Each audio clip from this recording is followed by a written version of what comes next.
नमस्कार। मेरे इस YouTube चैनल पर आप सभी का हार्दिक स्वागत है।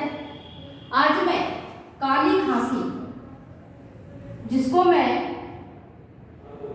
जिसे आज मैं पढ़ाऊंगी आपको, काली खांसी यह एक श्वसन संबंधी रोग है, रेस्पिरेटरी डिजीज है। श्वसन संबंधी रोग है, रेस्पिरेटरी डिजीज है। इसको अंग्रेजी में हम whooping कफ कहते हैं। whooping कफ क्यों कहते हैं? क्योंकि जब बालक खांसता है तो खांसने के दौरान एक हुक जैसी आवाज निकलती है, और इस अजीब प्रकृति की जो आवाज है हुक हुक, इसके कारण इसको हम whooping कफ बोलते हैं। चीन में इसे 100 दिन वाली खांसी कहते हैं। अब ये देखते हैं कि यह खांसी जो काली खांसी है वह क्यों होता है। काली खांसी के जो जीवाणु है, जो बैक्टीरिया है या जो रोग को पैदा करता है वह है बोर्डेटेला परट्यूसिस और बोर्डेटेला पैरापर्ट्यूसिस। दो प्रकार के जीवाणु इस रोग को फैलाने में महत्वपूर्ण भूमिका निभाते हैं। एक होता है बोर्डेटेला परट्यूसिस और दूसरा होता है बोर्डेटेला पैरापर्ट्यूसिस। इसका इंक्यूबेशन पीरियड देखोगे, उद्भवन काल जिसको हम बोलते हैं वह होता है 7 से 14 दिन। क्या? 7 से 14 दिन। और होस्ट फैक्टर मतलब ये किसको होता है? तो किसको होने में आप देखोगे, छोटे बालक। यह रोग जो खास करके छोटे बालक को होता है जिनकी उम्र 5 वर्ष से कम होती है, और वही ज्यादा इस संक्रमण के शिकार होते हैं। 6 माह के बालक जो होते हैं वह सबसे अधिक इस रोग से पीड़ित होते हैं, मतलब वो ज्यादा ससेप्टेबल होते हैं बड़े बालकों की तुलना में। और लड़कियां खास करके लड़कों की तुलना में अधिक ससेप्टेबल होती हैं, मतलब यह रोग लड़कियों को सबसे ज्यादा अपने कब्जे में लेता है। इन्फेक्शन पीरियड जिसको हम संक्रमण काल कहेंगे, तो ये देखिएगा लक्षण उत्पन्न होने से 6 दिन बाद, 6 दिन पहले से और 3 सप्ताह तक इसका इन्फेक्शन पीरियड होता है। संक्रमण काल कब से कब तक है? लक्षण जब से उत्पन्न हुआ है उससे 6 दिन पहले से लेकर के 3 सप्ताह तक। और इसके क्या क्या लक्षण हैं? पहले तो बालक को हल्का बुखार आता है और खांसी होने लगती है, और 8 से 10 दिन में खांसी बहुत तीव्र हो जाती है। इतनी तीव्र हो जाती है कि बालक खांसते खांसते उसका हालत बहुत ही खराब हो जाता है। आंखें लाल हो जाती हैं, होठ और मुंह लाल हो जाता है, मतलब नीला पड़ जाता है, ये स्थिति हो जाती है। और सांस लेने में बहुत कठिनाई होती है। बालक सांस लेने में बहुत मुश्किलें महसूस करता है और भूख में कमी आ जाती है। रात्रि में खांसी का दौरा बढ़ जाता है, दिन की तुलना में रात में खांसी अधिक होने लगता है। फिर भूख नहीं लगता है। आप ऐसे भी जानते हो कि जब कोई भी बीमारी होती है, चाहे बुखार हो, चाहे दस्त हो, चाहे मलेरिया हुआ हो, तब उसको खांसी मतलब भूख जो है वो नहीं लगता है, भूख कम हो जाता है, भूख मर जाता है और कमजोरी का अनुभव होने लगता है। भूख नहीं लगना अपने आप में समझ लीजिए कि बालक किसी न किसी प्रकार के रोग से ग्रसित है। बूस्टर डोज देखोगे, अब इसका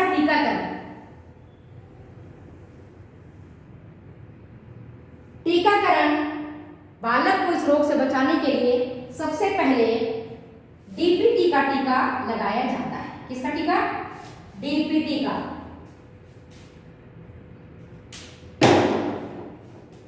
डीपीटी का टीका लगाया जाता है। D for diphtheria, P for pertussis और टी फॉर टेटनस। तो इनकी टीका बालक को लगाया जाता है। और पहला टीका उनको 1.5 माह में, 1 माह के अंतराल पर, दूसरा टीका उनको 2.5 माह में, और फिर तीसरा टीका उनको 3.5 माह में दिया जाता है। फिर बूस्टर डोज 18 से 24 महीने में बूस्टर डोज देते हैं। 5 वर्ष में इसके बाद दिया जाता है। लेकिन अगर कम्युनिटी में, समुदाय में whooping cough काली खांसी, तो बालक को 1 माह की अवस्था से ही क्या डीपीटी का टीका लगा दिया जाना चाहिए। ठीक है, अब हम देखते हैं कि एक बालक को अगर whooping cough हो गया है, काली खांसी हो गई है, तो ये संक्रामक रोग है। कौन सा रोग है ये? संक्रामक रोग है, जो कि एक बालक से दूसरे बालक में फैलता है। तो किन किन माध्यमों से फैलता है?